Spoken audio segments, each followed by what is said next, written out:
Hello and welcome to Frozen Synapse 2 Developer Diary number 29.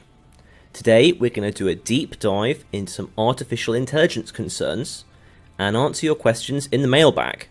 So let's go.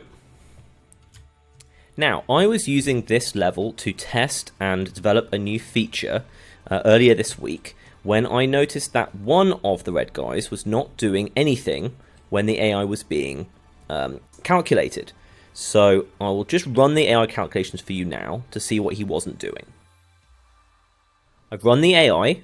I skipped recording that bit so you didn't have to watch a blank screen or a screen full of annoying debug text. And if we click on these units, we see that they've been given plans of various different kinds. But this guy hasn't been given any plans at all. So I decided that was a bad thing. And the next step when debugging this kind of thing is to look at the value grid that the AI is looking at for a particular player. And here is that value grid. As we can see, we have a lot of colored dots showing what the AI thinks about each position on the map for this guy here for this turn. Now, purple or magenta, whatever color you want to call that, just means impassable and helps me see exactly where the AI has decided it can't go. Now that all works properly now, but for quite a long time with the new terrain that wasn't working properly, so we had to have that.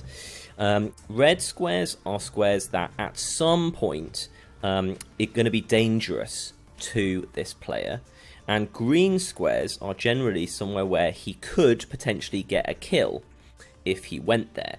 Squares that we are not showing are what I call blues, and they basically just denote somewhere that is safe and reasonably alright.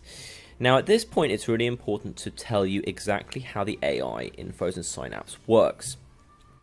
I think a lot of people would assume that some kind of static analysis would be done on the map, trying to say where are good places to be and where are bad places to be.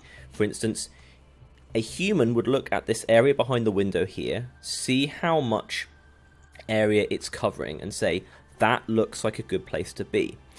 Now that's all well and good in theory, but there isn't enough processing power on the planet, or certainly not in any of your computers, to do that to a degree that is effective enough against a human opponent.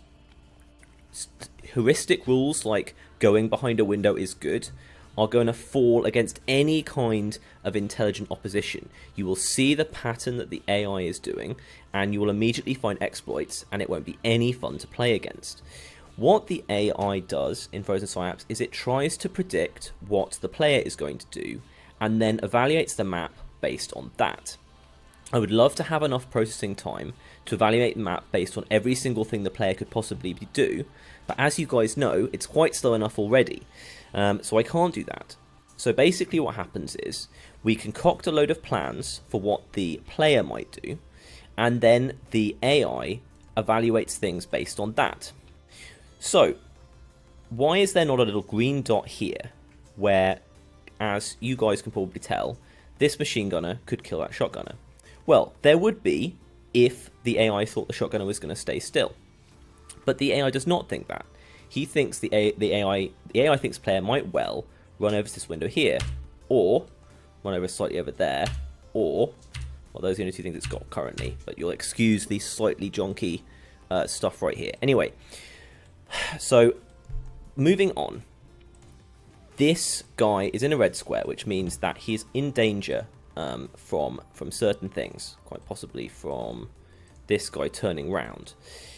Given that, he should be running into this room, or at least running somewhere that's safe, and he's not running anywhere at all. So I had to do a deep dive into the code to investigate why he wasn't moving. And what I found was pretty stupid. Basically, I'm showing you some really inside baseball stuff here. When I was looking at whether a player could be killed or could kill at a specific square, I look at how long it would take to kill them, and also how long it would take to kill them if we ignore whether they're in the view cone already or not. I won't go into exactly why I do that, but that's quite a good heuristic against a human player.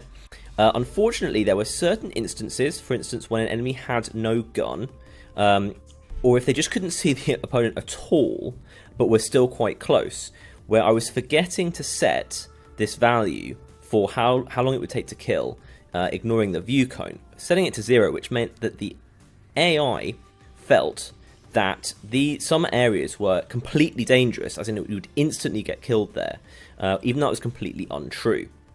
So that's just a really, really bad bug. I fixed it, and I will rerun the AI with it fixed. And here we are. Things have dramatically changed. After fixing that ridiculous, silly bug, suddenly this guy has come to life, and he's doing something interesting. And more importantly, the green guys are doing something more interesting as well. And that is why the values grid has changed so dramatically. Because the entire of the FS AI is based on what the AI thinks the player is going to do. And now that the player is being given more interesting plans, partly because of fixing that bug directly, partly because fixing that bug leads to the AI's version of the player's brain thinking that the AI is doing something more interesting, you have a very different situation. So now, let's first look at this guy who was our focus and see what the AI is telling him to do.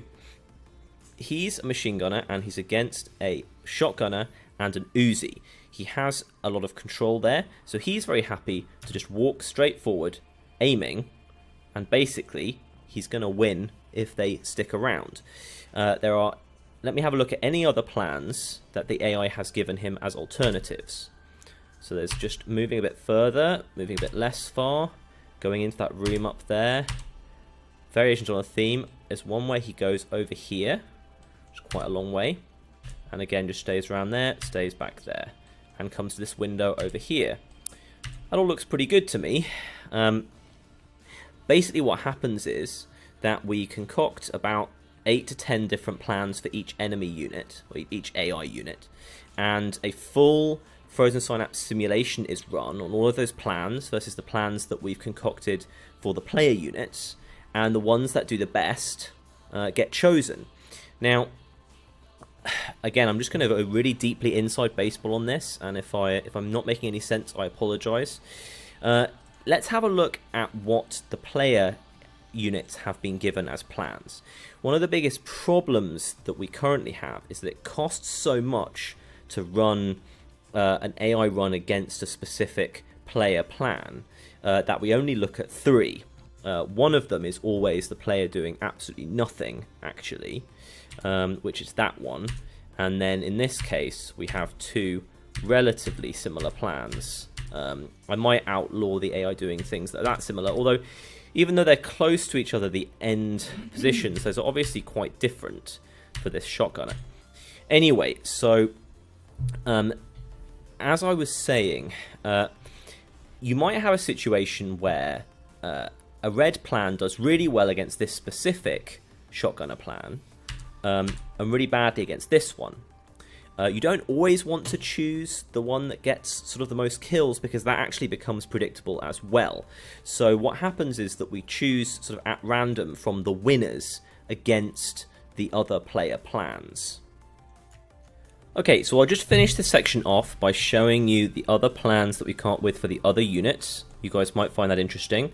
This guy may come over and look through this window here, or he may come around here as well.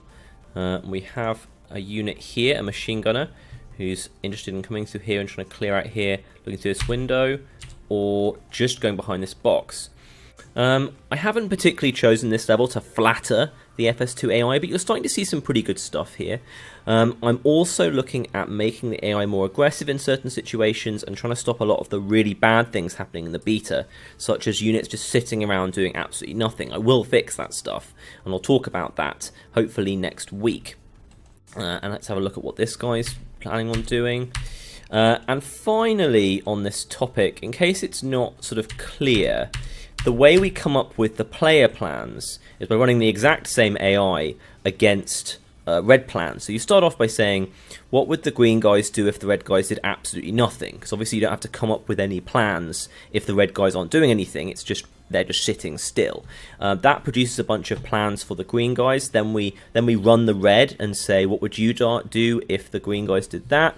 Then we run once more on the green, saying what might you do if they did that? And then we do a final run on the reds. And that all creates this AI, which when it works is really, really impressive, but still has too many times that it doesn't work. So there we go. There's a lot more exciting stuff coming. That was a bit hardcore. I apologise. Maybe a bit too sloggy to get through me talking with this grid of colours, numbers, people, whatever in front of you. But let's get to the mailbag for some fun. Okay then. Morgan Brook de Bock asks what business model we're planning to use for post-release content. So anything I say here is purely speculative, no promises or guarantees. We would expect to do a lot of free stuff and quite a lot of little paid stuff as well. I would have thought we'd try and get something big and free out every 4 to 6 weeks for as long as people are excited about the game and really interested in it, and yes, continuing to buy it. Hopefully for a very long time, but we'll see how that goes. And certainly we will be doing DLC as well, probably new factions, new graphics, new kinds of missions, that kind of thing. Balancing that stuff is always hard, and it depends very much on what's going on with the game at the time. But certainly, as you can see, I'm putting the kitchen sink into this game. We would continue to put kitchen sinks into the game afterwards, and we'd hope that it was popular enough and the word of mouth was good enough that we could have a load of free content that would be supported by new people buying the game. But we have to explore with how these things work. So that's my rather useless answer to that. Giovanni84 says some nice things about FS and some not so nice things about FS Prime. So thank you for that. Desi1 says he wants to have an always open scrolling version of the event log at the top of the screen. That could be fine. I still got to get something there a bit better. So I'll definitely consider that.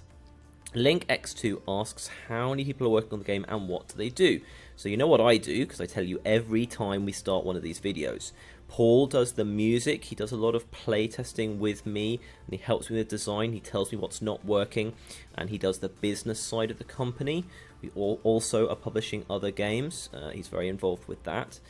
Robin Bin, who I talk about all the time, does an awful lot of level design, he tests with me all the time. That kind of thing. James Urquhart from up north, he's the secondary programmer on the game. James Hannett does a lot of programming type things and sysadmin type things on the game. Rich Whitelock is our artist, who's mostly finished on the game now. And Alex Malakian Hayes has done quite a lot of writing for the game. Tom Richards is doing some writing as well, and Paul will be doing a lot of writing. So a lot of those people are working on other things at the same time, or they're part-time. I am the main full-time person on this game at the moment, so hopefully that answers your question. There was a lot of discussion of long terms last week, and I will continue talking about them. Basically, long terms, by anyone who's played them, have been very popular. And with the AI work I'm doing, I think I'm going to be able to get the AI to do a longer turn itself. And I think that's going to work just fine. These are actually quite a big success internally. They really help with some of these missions that have you moving around a lot. So it's the kind of thing that when you play it, it really works. But we're going to continue discussing it. And as more people play the beta, they'll be able to give some feedback. My goodness, Mugi is the best Keon, which is the best name, suggests that we have a 60-second long one turn that you can make a super long and intricate plan for. That's pretty crazy. I think that would become unfun quite quickly, but I really like the idea of maybe allowing you guys to do it once, maybe on Halloween. So as usual, thanks for all the engagement, thanks for watching. Please let all your friends know about the game and these videos, and tell me what you think about the AI. You guys always give me a load of interesting feedback. Sometimes I get some really great ideas, and maybe I'm missing something really obvious with some of this AI stuff. But keep tuned next week. We're going to have something really exciting on that front as well. So thank you again, and goodbye.